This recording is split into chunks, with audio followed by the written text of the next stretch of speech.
بسم الله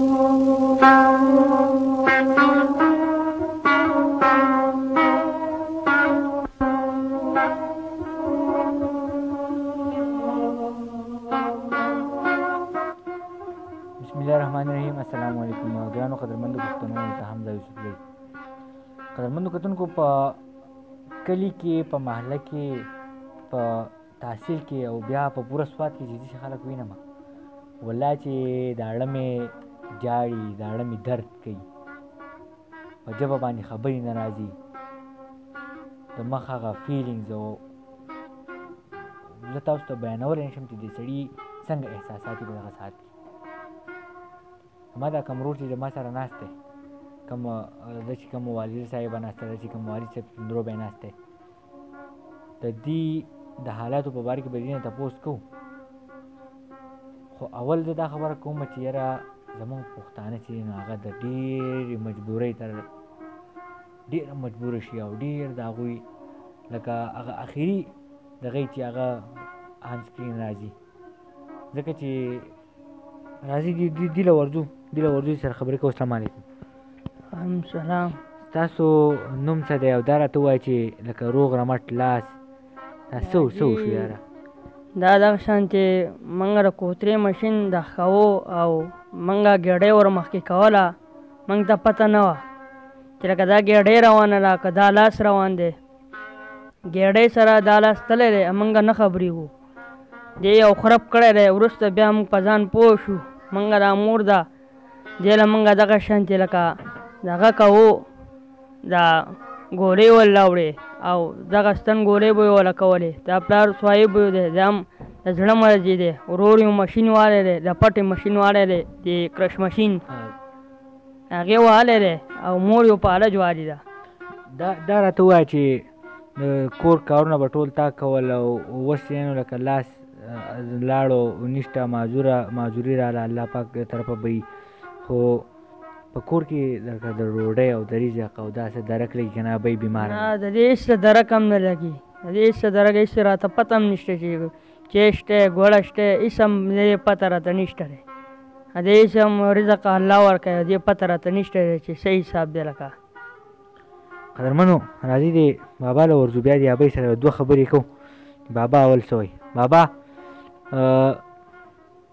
زوی ته دې ګورې، خپل د کور دې حالاتو ته ګورې، څنګه پړه دې ښه تېرېږي؟ نو حالت خو دغه دی چې لکه ټول عمر زمونږ دغه شان تېر شو. زما له دړه بیماري راله، دې له د فالج راله، که نه مونږ ټول بیمار یو.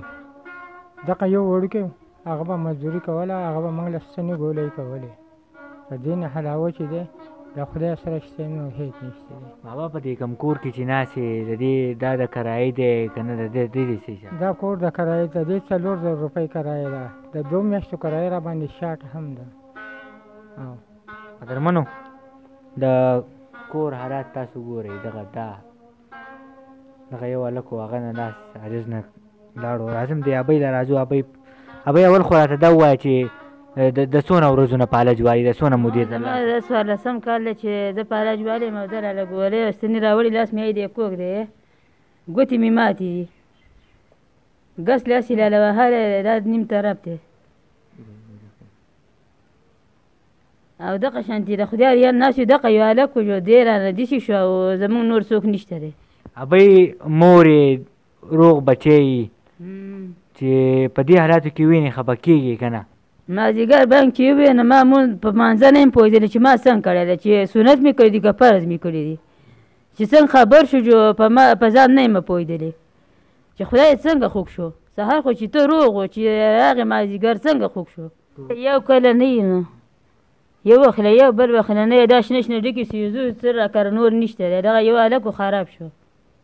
ابۍ چې کله دې دا زوی په دې حالاتو کې وینې ته خفه کېږي که نه؟ پړه دې ښه تېرېږي په دغه ساعت کې؟ نه هر وخت ورته ژاړم، نو د ده لاس ته کتې شم، کتې خو نه شم ورته. ابۍ څه وکړو؟ حکومت چې فرض که ده ته لاس د ده د معذورۍ هغه لاس څه بندوبست یا دا کم خلک چې ګوري که دې لاس ورته د هغه خو بیا هم دغه نه کېږي، خو که نه که چېرته لاس ورته څوک ولګي مصنوعي نو څنګه دې خوښه ده؟ زه یم چې ولګي ورته نو کار به که پرې کولی شي. کار به پې کولی شي که به نه شي خو به خپل لاس نه وي که نه ابۍ ته خفه که نه دا مشر زوی دې کرش والی دی کرش هغه پټي والی دی دی ځانه دغه حل دی بابا ځانه مې دغه څلور بچوړې مې دي 2 میلیونه یا 2 مې زامن دي جنکۍ واده شوي دي هلکان داسې شو کڼ کپر شو دوستانو د کور والا خبرې او دا هغه تاسو واورېدو د دې زمونږ د همزولتیا زمونږ دغه رور دی لاس چې دی نو دغه مشین کې وهلی دی او کټ شوی دی مزدورۍ دی تللی و هغه کار له پای کې دې دغه شو په سکرین باندې تاسو صحیح دا نمبر ښکاري که څه یې هم وس کېږي که د دې کور وال سره تاسو وکړئ نو زما په نظر کې د دې نه به بل مستحق خلک تاسو ته څوک میلاو نه شي چې په هر ځای کې د خپل ځان خیال ساتئ او د داسې خلکو مرسته وکړئ د الله په امان